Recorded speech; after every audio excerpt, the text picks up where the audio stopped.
Jalen Brunson and this squad walked into Rocket Mortgage Fieldhouse on Saturday night and handled business the way championship teams do. Efficient, cold, and without apology. One more win, and New York punches their first ticket to the NBA Finals since 1999. 27 years of waiting, and this team looks like nothing in Cleveland is going to stop them. Let's get into exactly what happened in Game 3, because this was not just a win. This was a message sent directly to the rest of the league. Jalen Brunson led the Knicks with 30 points on a night where New York shot 56% from the floor. This is who Brunson is in the postseason. Every series, every game, this man shows up and delivers. He is not just carrying this offense, he is running a masterclass in playoff basketball. And with this victory, the Knicks have now strung together 10 consecutive postseason wins. 10. That speaks to a team operating at a completely different level than everyone else left in this bracket. Now, if Brunson is the engine driving this team, then Mikal Bridges is the fuel that keeps it burning. Bridges dropped 22 points on 11 of 15 from the floor in Game 3. That is 73% field goal shooting in an Eastern Conference Finals road game. And this is not a one-night performance. Against Cleveland, this entire postseason,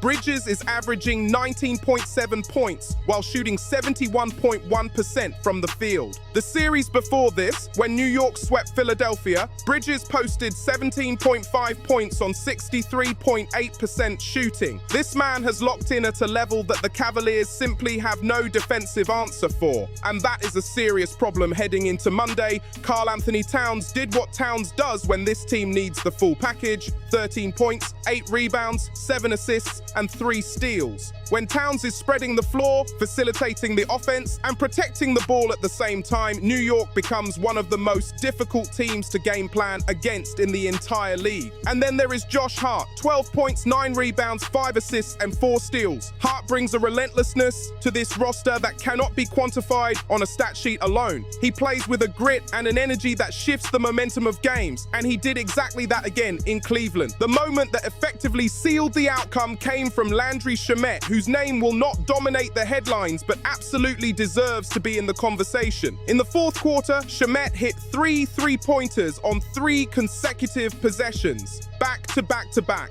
14 points total on the night. By the time that third shot went through the net, New York led 105-91 with just over 7 minutes left on the clock.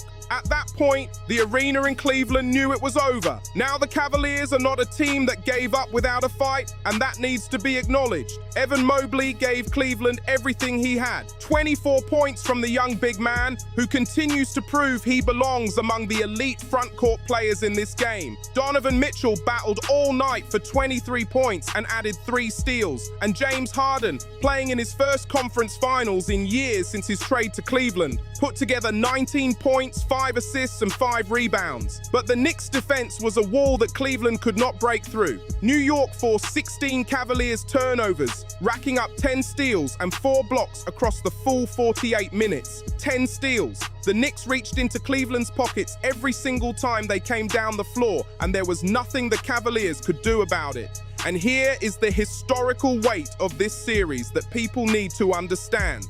In the fourth quarter of Game 1, the Knicks trailed the Cavaliers by 22 points.